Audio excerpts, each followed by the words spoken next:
all you beautiful souls, and welcome to our second episode of Life Reclaimed. And of course, I'm Lee, your host. Now, in this episode, we are going to talk about being in a relationship with a narcissist and how it feels to, live with them and be in love with them and, feel trapped. So join me as we indulge in this crazy topic, and I know there's gotta be some people that are dealing with this like I am. Now, I did choose this topic, especially to be one of our first episodes, because I also suspect I am dealing with a narcissist.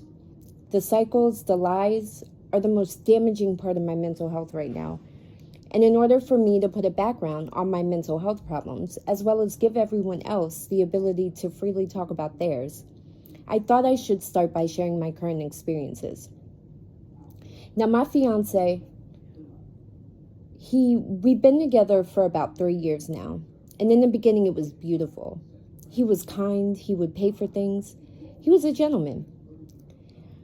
He was very affectionate, very touchy.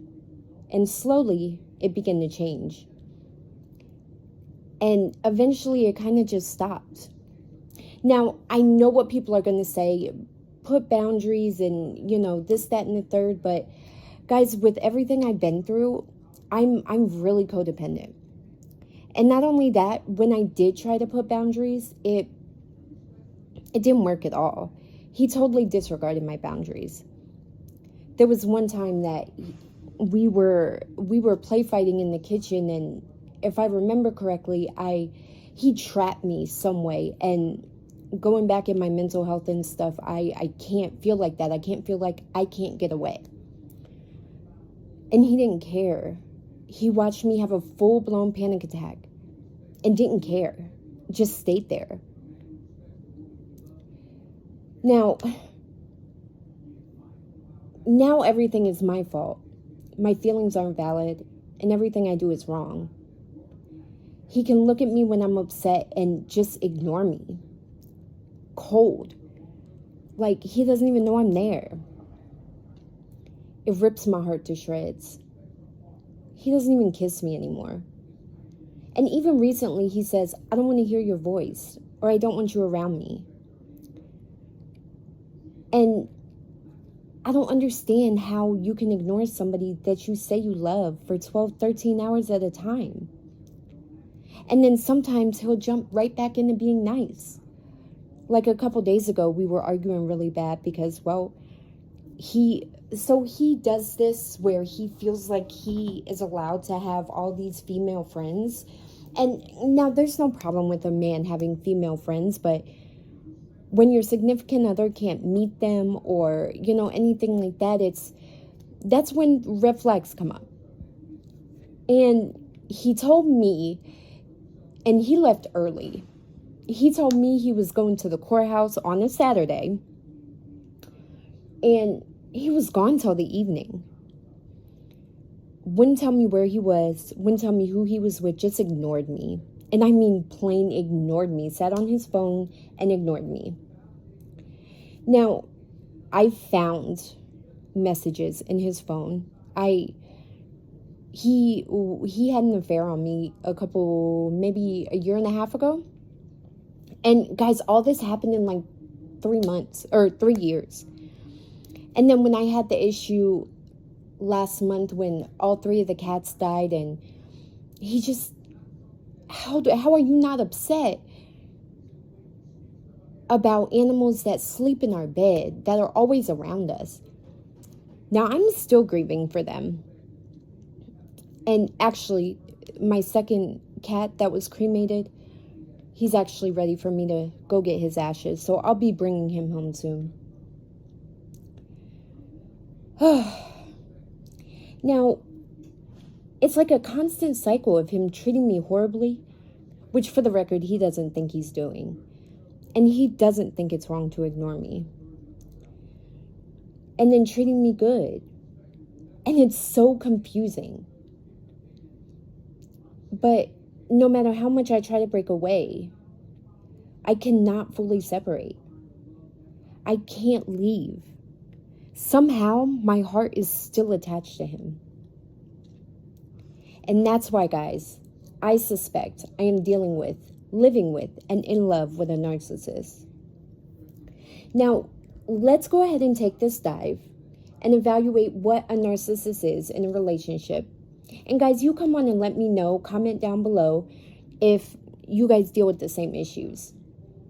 I'm thinking about making an episode, not the next one, but maybe a couple down the line, of being able to share all our experiences and how we're getting through those. So please come forward and share your stories. Now, living with and being in a relationship with a narcissist can feel like being trapped in an endless maze, of manipulation and self-doubt. If you've ever found yourself constantly walking on eggshells, questioning your own reality, or feeling emotionally drained constantly, you might be dealing with narcissistic abuse. Now, emotional abuse can actually be found in imaging, and there's something called hypercortisol. Is it hypercortisolism? Well, it's when your body is constantly in a state of trauma. It's constantly in the state of fight or flight. And it starts to really wear on you. And it actually changes your body chemistry. So anyone that says emotional abuse is not as bad as another kind of abuse is very wrong.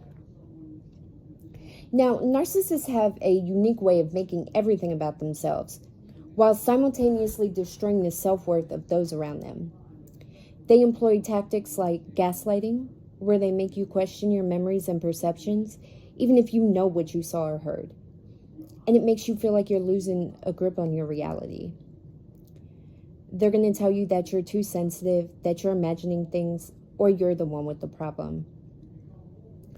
One of the most challenging aspects of living with a narcissist is this cycle of idealization, devaluation, and discard. And at first, they shower you with attention and affection and make you feel special and loved. And then gradually, they begin to tear you down, criticize your every move, and make you feel worthless. Just when you think you can't take it anymore, they're just going to show you a glimpse of that person that you first met. And that'll give you the hope that things will change. They completely know what they're doing. And it's important to understand that this behavior is not your fault. They are masters at projection, and they often accuse others of doing the very things that they're guilty of. They might call you selfish while demanding all your attention, or accuse you of lying when they themselves are being dishonest. That's one of the biggest problems that I find, and one of the biggest reasons why I feel like he is indeed a narcissist. The lies are crazy. Like, you don't have to lie to me. I would understand. And it's crazy because it's like, how can you be with someone and be in love with someone and still choose to be dishonest? Well, the impact of living with a narcissist is definitely profound. Many survivors experience anxiety, depression, and complex post-traumatic stress disorder. You might find yourself having trouble trusting others or even trusting your own judgment. Your self-esteem might be at an all-time low, and you might feel isolated from friends and family. Recovery from narcissistic abuse is possible, but it starts with awareness. And you have to understand that you're not alone, and that your experiences are valid. And that's crucial. Setting boundaries, even small ones at first, can help you regain your sense of self. This might mean creating physical space, limiting contact, or learning to say no without feeling guilty. Seeking support is essential, and this could mean connecting with a therapist who understands, joining support groups, or confiding in trusted friends and family. Remember, the confusion and self-doubt you feel are normal responses to abnormal behavior. Again, The confusion and self-doubt that you feel are normal responses to abnormal behavior. Your feelings are valid. Your experiences are real. And you deserve to live a life free from manipulation and emotional abuse. Healing takes time. And it's okay to take that time for yourself. You don't have to have all the answers right now. Just focus on small steps forward and remember that every step toward healing, no matter how small, is progress. Narcissists often try to isolate their partners, making them dependent on their approval. But having trusted people in your corner helps maintain your sense of reality. Consider seeking professional help from a therapist who can guide you through this challenging relationship dynamic. They can help you develop coping strategies and decide whether this relationship really serves your best interests. Remember, loving someone shouldn't mean sacrificing your mental health and happiness. You have to focus on your self-care and rebuilding your confidence.